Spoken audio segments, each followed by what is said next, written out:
It's been 2 weeks. It has. I hope you all have been well over the past 2 weeks and that you're looking forward to another wonderful episode of Love and Life here with us.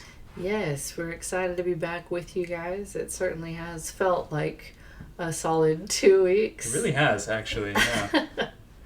We got back in town. We went to North Carolina last weekend. Yep, my stepbrother had his wedding, which was quite enjoyable, except for the part that we arrived just in time for the cleanup of the actual ceremony.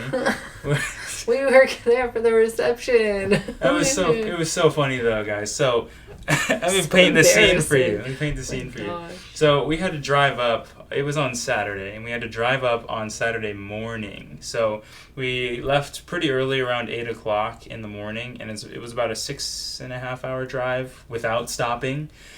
And obviously we would need to stop, and we have to use the restroom, we have to eat, we have to take care of Keo, because that's a long time for him to not have a diaper change or not eat or anything like that. So it took us quite a while to get there. The hotel check-in started at 3, that was the earliest. I mean, we could have technically checked in sooner. But we got to the hotel around 3:20. The ceremony was supposed to start at 4. And it was about 15 minutes from the hotel. And so we get to the hotel at 3:20, we check in, get to the room, and we're like, okay, so let's change our clothes, because obviously we didn't drive up in suits and stuff. Let's change our clothes, let's take care of Keo, get him changed, because he had his little suit, his nice shirt and his vest and his nice pants too. So we're like, let's get him changed, let's get ourselves ready, and then we'll be out the door. And then it was 4:25, and we're like, okay, let's get out the door, because it took a while. And we got in the car, and we drove over, and we got to the venue at 4:40. We parked, and we got out of the car. We start going toward the entrance, and we see just a couple people walking out the front entrance to the venue. And Chelsea leans over to me, and she's like, "Oh my gosh, is it over? Did we miss it?" And I was like, "Nah, there's no way. They're probably just using the bath. I don't know. Maybe they're stepping out for a second. There's no way we missed it. It's only been 40 minutes." So we walk in, and the chairs are still there, and people are moving around. You see the bridesmaids are talking and doing stuff. And we actually get outside and run into my siblings, because some of my siblings are there too. And they're like, "Hey, you made it. It's over." No, it was Anthony. Oh, it was Ant. Oh, yeah. Sorry, my nephew said that. Yeah, he came up to us. He said, "You guys missed it." It's like, oh my gosh. Yeah. Oh my. We were all dressed up, decked out, bringing Keo in his stroller. Oh my gosh. And that was your first time meeting my stepbrother, too. Yep. Yeah, he was quite happy, though. Yeah. He told me frequently that he had only heard positive things. So I felt relieved about that. Don't know who's been talking to him about me, but... Oh my God. It's that's cool. But yeah, so congratulations to them. They seem very happy together. We didn't even meet the bride. I don't even know. We didn't actually even end up talking to her. She was busy with the people that she knew. Yeah, her bridesmaids and such. Yeah. But anyhow, we enjoyed the time together, and glad to recognize and celebrate part of the family. So that was good. Indeed. But it was a whirlwind trip. We drove up on Saturday, we drove back down on Sunday, and then whipped right back to work on Monday. So you can imagine how this week has been for us. Yep, and I had a business trip on Monday, so I was driving around. You've had a business trip every day this week except today. No, I didn't have one on... Wait. Yes, you did. You had one in-state. I've had... Hold on. You've had 3 trips this week? I've had 3 trips already? It's Thursday. Okay, yeah, sorry. Really? Did I have one on Tuesday as well? I thought I just had one on Monday, Wednesday. Anyway, yeah, I have at least 3 this week. I have one tomorrow, and so I was counting that one, but maybe I had 4. I don't remember. Anyway. It's been a good week. It's been an eventful week. I also have been really putting in a lot of effort. So This week's topic, we really want to talk to you guys about taking ownership and control of your life. Ooh. So, this is something that we as Providence people should do, kind of as a natural. And I think we assume that we are a lot of the time. And what kind of prompted this was, as we were praying in preparation for this episode, something came to mind, and actually it has to do with the trip to North Carolina. We were going to Starbucks because, surprise, surprise, yours truly was exhausted and needed a little pick-me-up. And the coffee at the hotel did not do it. No, it did not. So we're in the drive-thru, and we're behind this truck. And this truck was grim is the word that I would use to describe it. Just a lot of very dark, political content. Like stickers on the back windshield. Skull and crossbones and... One looked like a pirate or something like that. Yeah, it was just kind of morbid. That's a better word, morbid. And so there was a sticker on the truck, though, that I'm squinting to read because the font was a little bit tight for me to see from where we were. But I just looked it up because I was like, let me just Google this so I can reference it. And I'm just going to share this with you guys. And you've probably seen this before. Tell me if this is familiar at all. It says sleep, conform, submit, watch TV, consume, obey.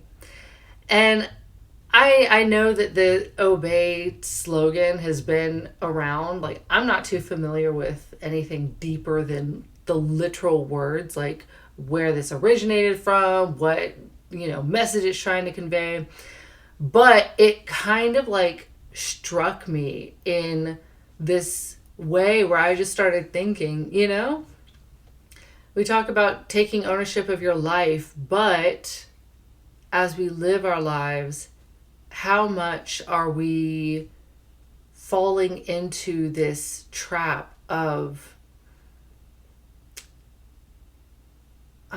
what's the way to describe this?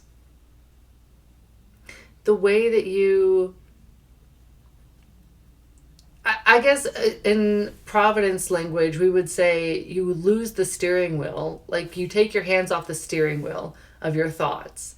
And so, just seeing it kind of bluntly laid out like this, how many people in the world live their lives literally this way, where it's, you go to bed, and then over the course of your formative years of life, you learn how to fit in, right? Conform so that you can be a part of society.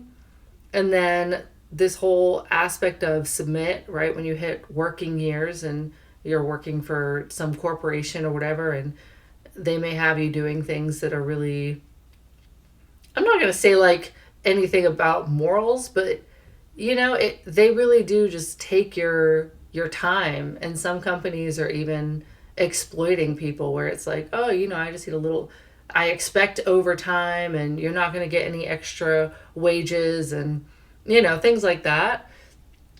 And then you come home, you numb out, watch TV, consume, and then just kind of follow the status quo.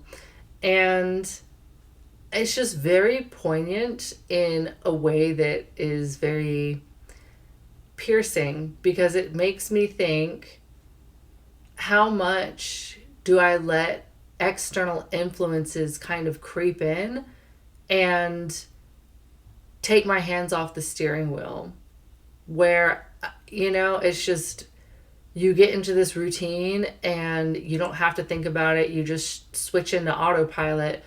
But then we don't want to be people who wake up 5, 10, 20 years out and look back and think, wow, there were dreams that I had and things that I wanted to do, but in the course of living my life, like time just kind of passed me by because I was just going with the flow. So that was what kind of triggered this thought. Interesting. Yeah. And so I guess to go a little bit further, this week in particular, well, let me back up. Recently, I got a new assistant in my classroom. So my first assistant was in the room since before I started, and she is currently on a leave of absence, and so we have somebody new. And this new woman is just very experienced. She's older than me. She's kind of retiring age, but she has a passion for working with children.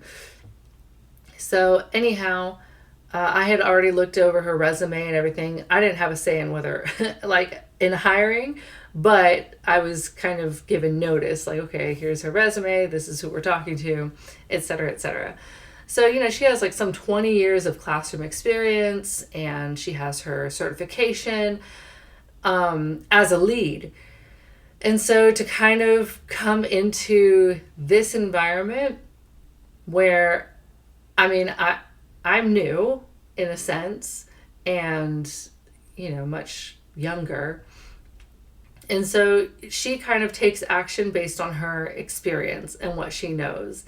And this week, it just kind of really,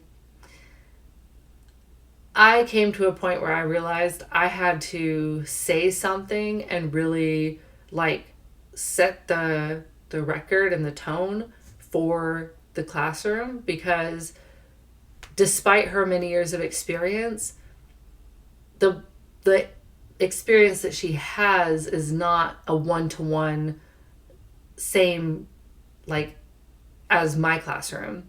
And so for her, I've had conversations with her, and she was explaining how her school had more of like I kind of want to say preschool-esque type of character about it, where it was really centered on what parents wanted and expectations that they had, and trying to get children ready for traditional education. And so when she came in, it was just very like fierce is the word I want to use. Like, you do this and you do it like this, and you don't do this until I say that you can do it. And I caught myself a couple of times just thinking in my mind, like, the sun doesn't rise and set on your command. And I realized, because my style is a lot more leading from behind, coaching, and letting children learn from experiences. And so, like, I don't rebuke a child, number one, before anything's happened, and number two, when something has happened, like, the event itself is the lesson. And so my job is to step in and help them to correct the error. For example, a child is carrying a bowl of water, they're running through the classroom, or they're swinging the bowl, and water spills out. Many people at that point are kind of like immediately on the child, like, oh, you need to be walking, this is why I told you to be careful, and now there's water all over the floor, your friends are going to slip, like, and it just goes so fast, and it's so unnecessary. Whereas my approach is very much more like calm and assessing the situation. Like, oh, it looks like some water spilled on the floor. Let's go get a towel so we can dry it. And it's just very methodical. Like, the child sees for themselves, they've experienced for themselves that their actions caused this event to happen. And now they see that, like, it's not the end of the world, and there is a way to resolve it. And through experience and practice, they're going to learn to walk more carefully.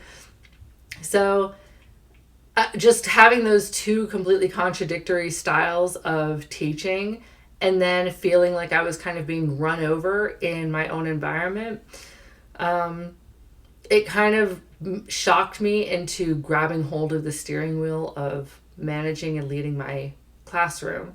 And as I was reflecting, what kind of had my the hairs on my neck raising. When I first started, I was in my second trimester of pregnancy with Keo. And, in that state of mind, you're operating at best, 40%, 50%, maybe of your usual capacity. And so I did come in very softly and just trying to maintain things as they were. I didn't want to come in and make any big changes, especially because I knew, a couple months from me starting, I was going to be absent for maternity leave. So I didn't want to come in and just kind of make everything exactly my way and then not be there to see it through. So I was just kind of like, let's just see how it goes. Let me work on building rapport and establishing relationships with the children. But as soon as this new person came in and was, pushing for new ideas and let's change this and I want to implement this and da-da, it really made me realize, I need to have a vision and I need to have a plan, or anybody can step into this room and assert their own vision, because there isn't really, I'm not giving them exactly, this is what I want you to do and this is how I want you to do it. And so if I don't give them that clarity of instruction, then it's kind of only a matter of course that they would just kind of take it as a blank canvas and do what they want with it. So I think that was very enlightening for me, and a lot has changed even just this week through some really great conversations. I think Aaron wants to talk a little bit about communication. And it's like night and day, the way that I feel more connected to my classroom, feel more invested in what I'm doing. Of course, you guys know I could talk about this all day, and obviously I have a lot of passion, but I feel like I'm finally starting to actually settle into this space and value it as my own and not just as a workplace where I go. So yeah, that was a lot for me. But it all tied in the end, in a sense. I mean, did you want to connect it even more explicitly to this bumper sticker or this thing on the car that you saw about obeying and submitting? No, that was kind of more just an intro. Okay, I mean, we can see how it kind of ties in, though, because it's not that you were necessarily conforming to, the mainstream society necessarily in your classroom, but it was more like the difference between going with the flow of everything and everyone else versus being aware that you have to make a conscious decision and a conscious effort to make things how you want them to be, or to take control of your classroom, take ownership as the lead guide, as they say in Montessori classrooms. Mm-hmm. That makes sense. There's actually a Bible verse that came to my mind. I was tiptoeing over to get my Bible, but now I can't find the verse in it, so I have to search it. Give me just a second. Okay, because I just read it. I'm in the habit of reading the Bible every night, at least a little bit. And I actually just read this. I am now in Matthew chapter 13, but it was in Matthew 12. I knew it was close by. Let's see, where did it start? It's Matthew 12:43 through 45. And this, it kind of connects to what you were saying. And it says, when an impure spirit comes out of a person, it goes through arid places seeking rest and does not find it. Then it says, I will return to the house I left. When it arrives, it finds the house unoccupied, swept clean, and put in order. Then it goes and takes with it 7 other spirits more wicked than itself, and they go in and live there. And the final condition of that person is worse than the first. That is how it will be with this wicked generation. And this came to mind because, it's similar to your classroom. really you got to the point where you recognized that you were, I don't want to say as far as that you were complacent, but there was a lack of an initiative to take ownership of your classroom until you realized and decided to do that. And now when I think about that in the context of faith, when you hear the word, that's your opportunity to open your eyes and realize, oh my gosh, I haven't taken control of my life spiritually. I haven't taken control of my relationship with God, taken ownership and made it a priority, and taken action in order to cultivate that, in order to improve it. And so that's the point of realization. However, once that happens, there's a need to actually follow through with it. And it ties into this verse because imagine you come to that realization, oh my gosh, I haven't been living while really knowing God. I haven't been living while prioritizing my faith or the health of my spirit or even my mind or my thoughts. And so you can drive out these bad habits or these spirits, I'll say, these evil spirits or these bad thoughts, these bad mentalities, right? But then if you don't take the next step and actually act on that, you drove them out, but the house is still empty. You didn't bring God in through the way that you live. You didn't bring these new thoughts or new habits in through the decisions that you consciously make, in order to take ownership, of your mind, of your heart, of your thoughts, of your life. And so, you could argue it's only a matter of time before these spirits, these bad thoughts, these bad habits come back and become worse than before, right? And so we don't want that to happen in our faith. We don't want that to happen in our lives and other parts of our lives either. But I just thought, it just came to mind, there's kind of a connection there. I also wanted to share, too, something that I had experienced earlier on earlier on in Providence. This was when I was in Japan, because a majority of what I experienced early on was in Japan. I was there for 5 years. But the church I was going to at the time had just gotten a new head leader, and this man was absolutely phenomenal. He was sharp, he was very intelligent, he was very knowledgeable of the scriptures of the Bible. Sitting in on a Bible study with him as the lecturer was just mind-blowing every single time. You could feel, he didn't just have a set PowerPoint, he didn't just have a set lecture, set of lecture notes that he just always would teach the same way. And most people don't, I would argue. There's some variation with each newcomer, but they'll have the main points that they know they want to deliver.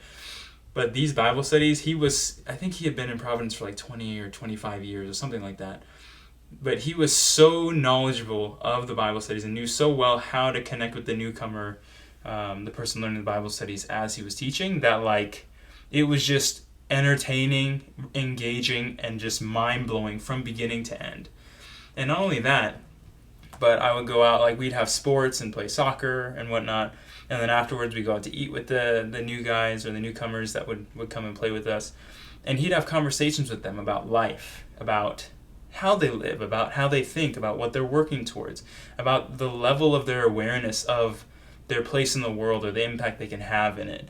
And just sitting there as a member of this history, sitting there listening to him provoke this newcomer to thought and consideration of who they really are, how they got here, what they're working toward, why human beings are the way that we are, why we exist, what constitutes a human being, and all this other things. Hearing him go through these conversations with these newcomers was just mind-blowing. And it's crazy because he would never turn and ask me in this case me as the member who's with him and the newcomer, he wouldn't turn and ask me, Aaron, what do you think about this? What are you doing about this? Or whatever the topic of conversation was. He would always direct the questions at the newcomer. But there were so many times when I wouldn't have an answer to a question that he asked, or I would realize that I'd never even considered it or never thought about it in my life.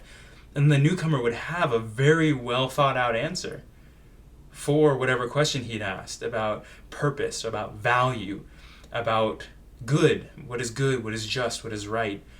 And I would sit there and like I would feel kind of stricken in my heart. Like, oh wow, like this newcomer's sharper than I am. But that compounded and it happened over and over again. And I'm so thankful that I had this experience to work alongside this head leader in Providence, because it was through that happening time after time after time, meeting with different newcomers and even talking with different members who he was, working with and coaching and whatnot. I came to realize something very similar. It's connected to what you were saying, Chelsea, but I came to realize that I was living my life without actually thinking much. And that was a profound realization. And I'll kind of paint the picture for you guys. Okay, this is how I would live before, and I didn't realize this because I was waking the pre-dawn, I was praying, I was doing my best in this history, trying to evangelize, learn how to teach the Bible studies and whatnot. But what I mean when I say I wasn't really thinking much is that I would wake up, I would feel like, oh, I need to use the restroom, so I would use the restroom. Oh, I'm hungry, so I would make some food and I would eat.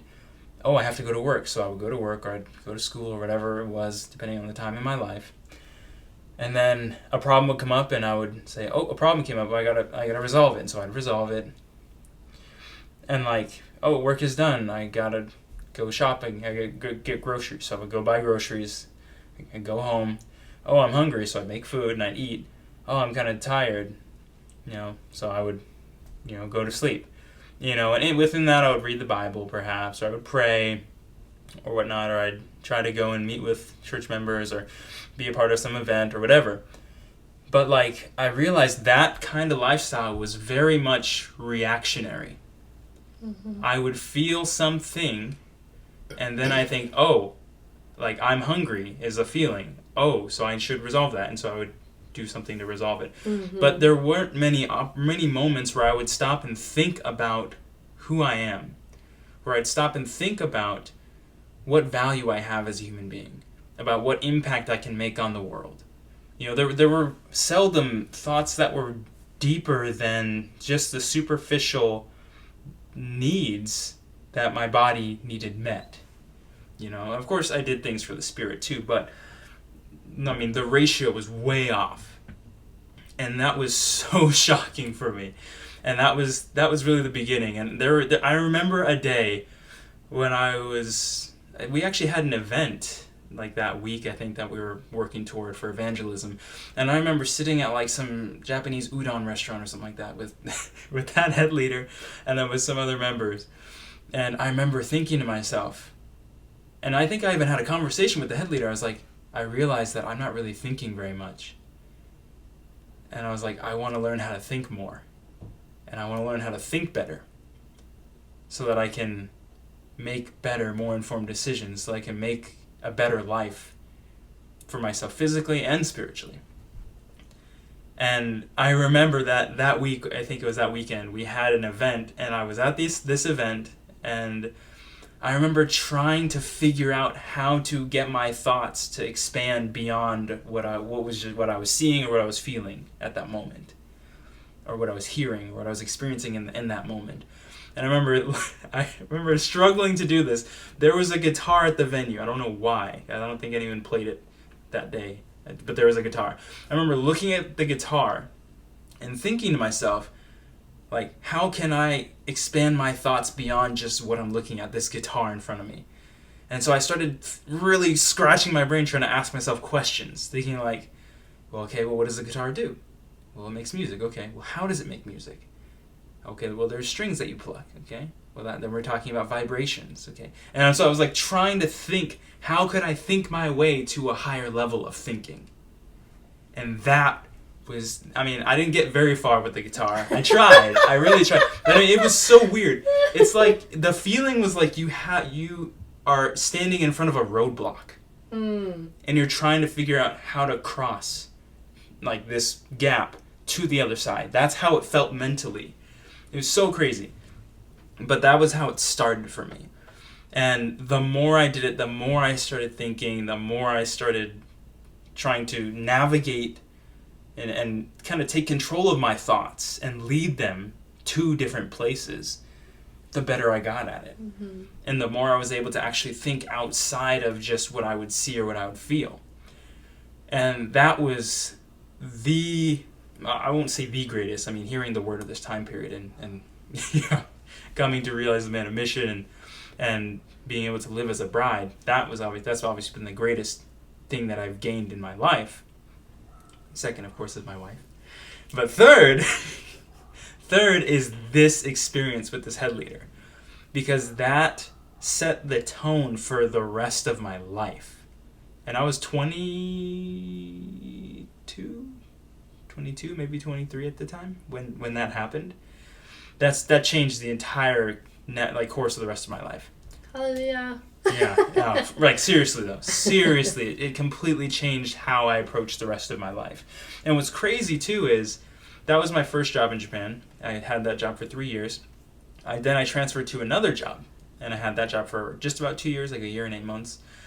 And at the second job, I had a coworker, and she was a very strong-willed, older, maybe in her early 50s, Japanese woman. I mean, she had like straight up samurai blood in her, I feel. But she was very meticulous, very detail-oriented, very smart, very aware. She had the ability to think through problems and make solutions based on what she understood about the situation and who was involved. And at the time, I had worked on how, like, the level of my thinking a lot, but I still wasn't even at that level. And I mean, working with her was hard. And she got on my case a lot. And I didn't like her for a while. But I was patient enough to be able to work with her. And most other teachers weren't, so they kept me with her for 2 years. But it was through that God gave me the opportunity to push the level of my thinking and my awareness to a new level, like higher, so that I could. And by the time I left that job after a year and 8 months and moved back to the U.S., I was able to think pretty much at the same level as she was when I first started working there. And that was a huge blessing. The job paid dirt. It was not a great job. The environment was not great. I'll tell you all about it some other time. I'm not here to bash my former employer. But, I knew that God showed me that I needed to take that job as opposed to some other job that would have paid better. And that undoubtedly, that experience I had with that teacher was a huge part of the reason why, I believe. Because I wouldn't have gained that level of cognitive development if I had not taken that job. So, and all of that helped me to this day be able to think more critically, understand the situation and my place in it, and what needs to be done to resolve problems, or to make things work, make systems. And it's really changed the quality of my life, and it's helped me to take ownership, take control of the life that I live and the way that I think. And I'm able to use my brain to do things, use my thoughts and my heart to do things, rather than responding to what my heart feels or what my mind, like what stimulation just comes to my mind. So it's very different. I'm very thankful for it. It's tremendous. It's a great testimony. Praise God. Yeah. Oh man, I would not want to go back to how I was before all that happened. No way, no how. Thinking is important. Mm-hmm. Yeah, it really is. Yeah. So we have been also taking control and ownership in another aspect of our lives, our shared life. Mm-hmm. And Aaron and I are really working on developing our partnership communication skills. Yes. And, it's been profound. Yeah. Yeah, it has. Do you want to tell them about what we've been doing to work on our communication, work on our relationship? Yeah, so we registered for a course. I was scrolling on Facebook Reels one day, and you know how after the Reels end, there will be like an ad that pops up? So this one comes up, And it's talking about these personality types. And it says, have you ever been talking to, let's say, your partner, and it's about something that, like, I don't know, really matters to you a lot. And so, one of you gets all worked up, but the more worked up you get, the more the other one starts to withdraw and kind of retreat. And it turns into this cycle, because the more the person starts to retreat, then the more the other person wants to pursue, because they're trying to elicit some kind of feedback, some kind of response. And so it's just kind of this really negative spiral. And I was like, that's interesting, because one of those personality types sounds a lot like me. And the other sounds like me. Yeah, so I said, Erin, I need you to watch this. I signed up to watch like the webinar that talks about what the program is. And I saved the link and I said, I need you to just watch this. And so he watches it and I was like, yeah, I think, oh, sorry, you guys, I just hit the desk. I was like, I think this would be really helpful. This would be a useful course for us. You know what's funny though about that? And I'll let you continue in a second. The funny thing about this whole situation was, like, the day that she said, like, she sent me that link and was like, yeah, I think you should watch it. I was like, okay, I'll get to it. And then I come home from work that evening and she's like, yeah, we should definitely watch it and decide what we want to do if we want to do this course or not, because there's a discount right now. And I was like, oh, okay, cool, yeah. When does the discount end? And she's like, tomorrow. And I was like, what? Oh no, wait, when does the course start? And you said tomorrow, I think, and the discount was supposed to end after that day. And I was like, well, I guess we're listening to it tonight. And this was a Friday, so I think we started listening to it before the Friday program that we had, and then we finished listening to it afterward. And I was like, well, I guess it's now or never. But it was a very, very interesting, very thought-provoking webinar. It was about an hour, I think. Mm-hmm. Yeah. It was very thought-provoking. I felt it highlighted some of the things that Chelsea and I had been struggling with in communication and in our marriage. And it presented potential solutions or content in the course that would work toward a fundamental solution that was compelling enough for me to say, you know what? Yeah, I think this would be worth a shot. So we signed up. Praise. Yeah. So the course started the next day, and there's a prologue to the course that you're supposed to do. Surprise. So we're quite literally listening to these like lengthy segments of audio, but then there's also like this downloadable workbook that you're supposed to follow along with and do assignments through. And so all of this, mind you, this is still the same weekend that we were traveling. So For the wedding, yeah. Yeah, so we're driving up to North Carolina Saturday, listening to the first section. Right, I think we listened to some of it on the way up. We listened to the prologue, yeah, on the way up.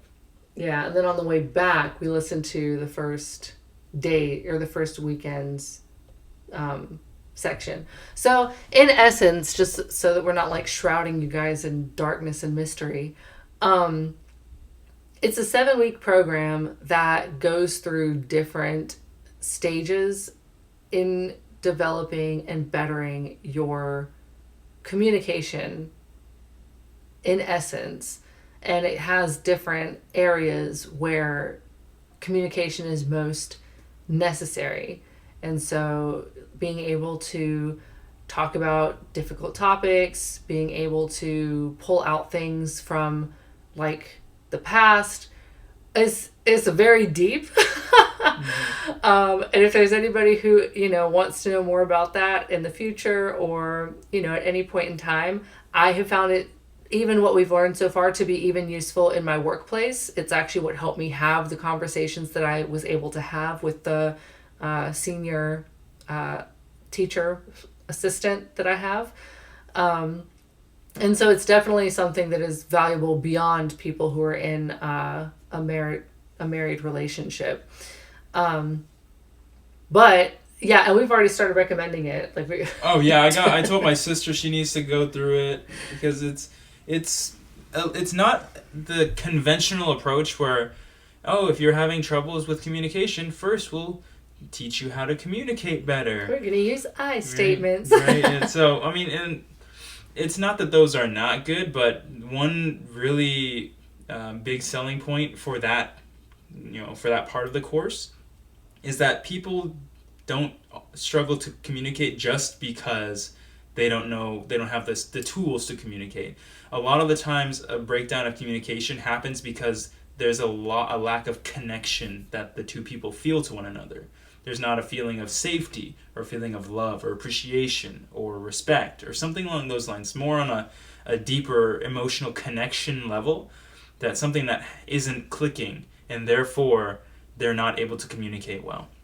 And I mean, it's a very unconventional way of looking at the problem, but I mean, after going through the first week of the course, of the 7-week course, is about connection. And so it's about first establishing a healthier emotional connection to your partner or to the other person.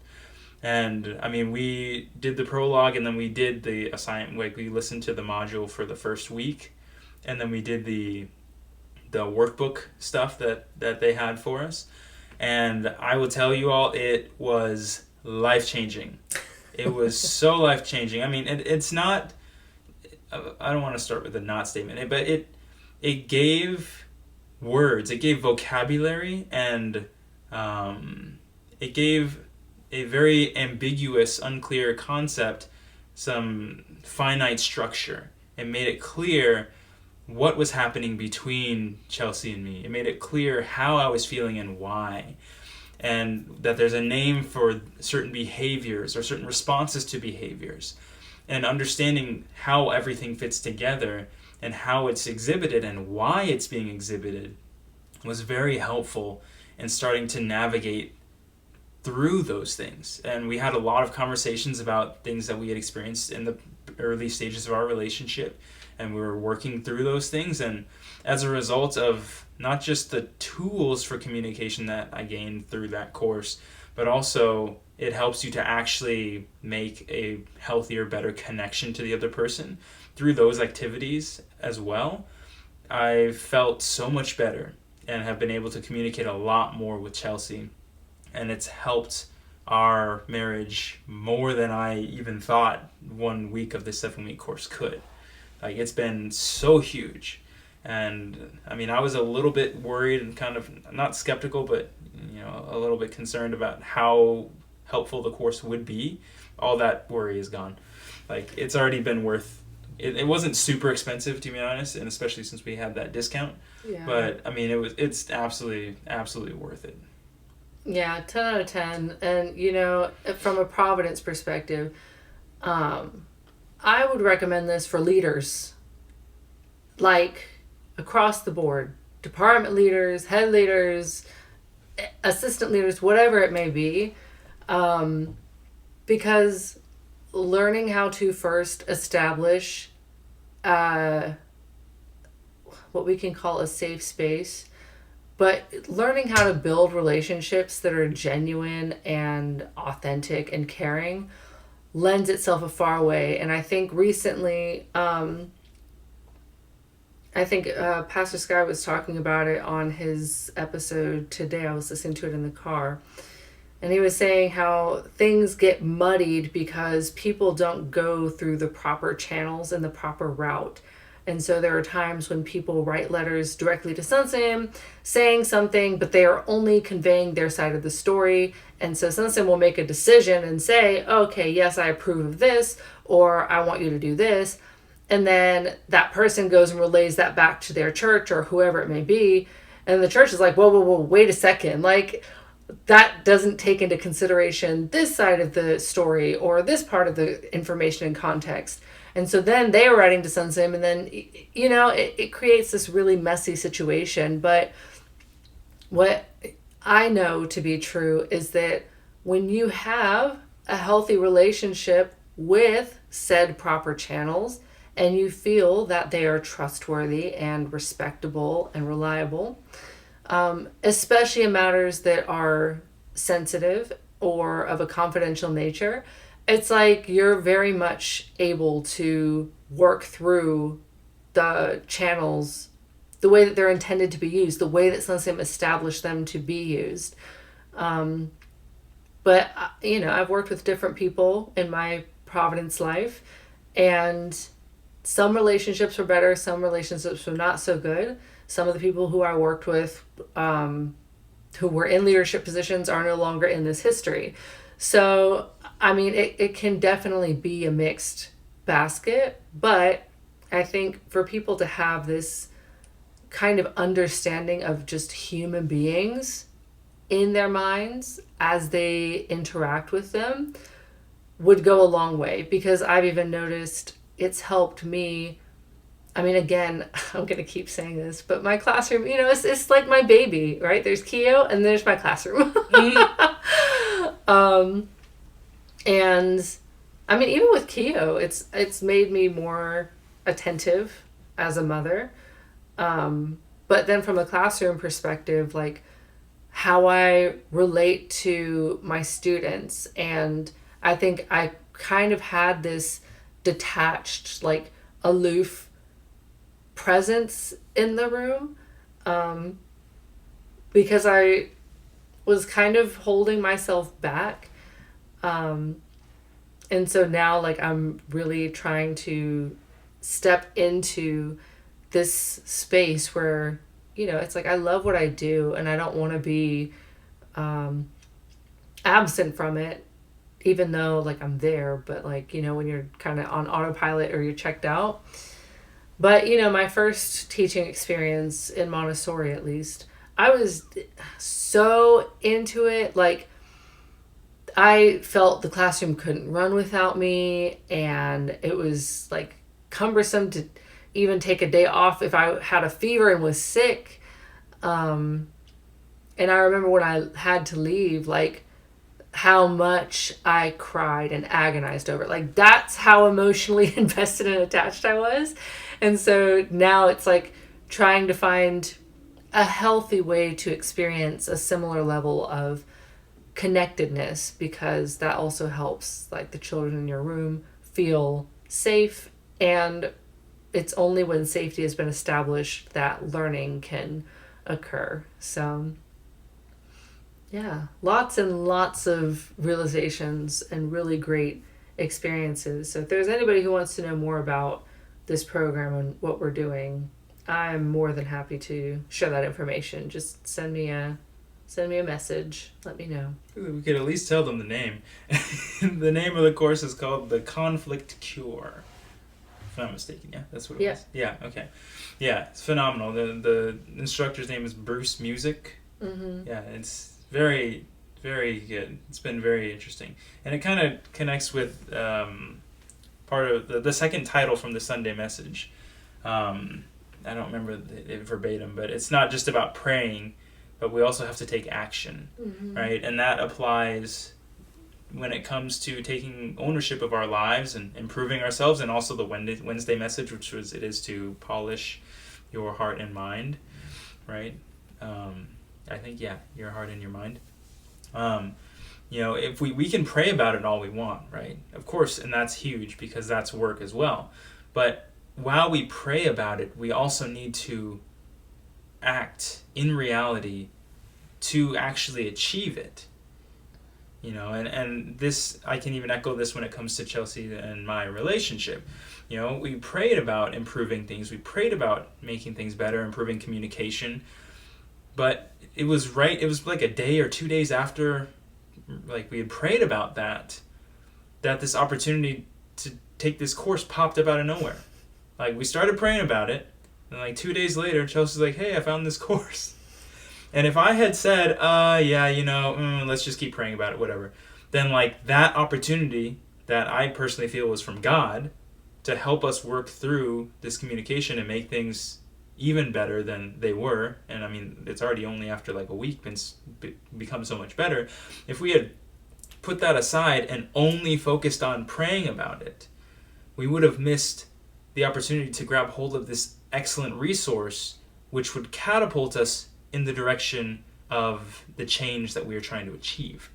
And so I really felt firsthand this week, after starting, well, technically over the weekend on Saturday, after starting this course, that part of the message was so true, because we have to, like, prayer is so important. I don't know if we would have grabbed that opportunity, or if Chelsea would have found that ad on the Facebook Reels if we hadn't been praying about it. But then from there, the decision to grab that opportunity, to discern if it's worth it as best as we can, and then grab that opportunity.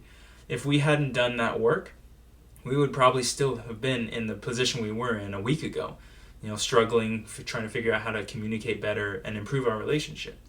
All right, and so this applies not just to relationships, but to various aspects of your life. Pray about the things that you're concerned about.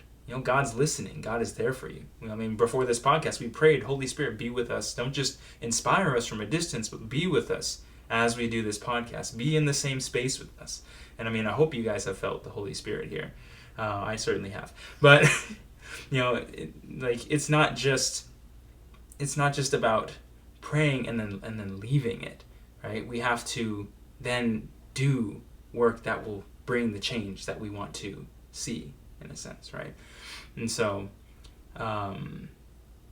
that's really what was on my heart to share just now. So I hope that helped you guys.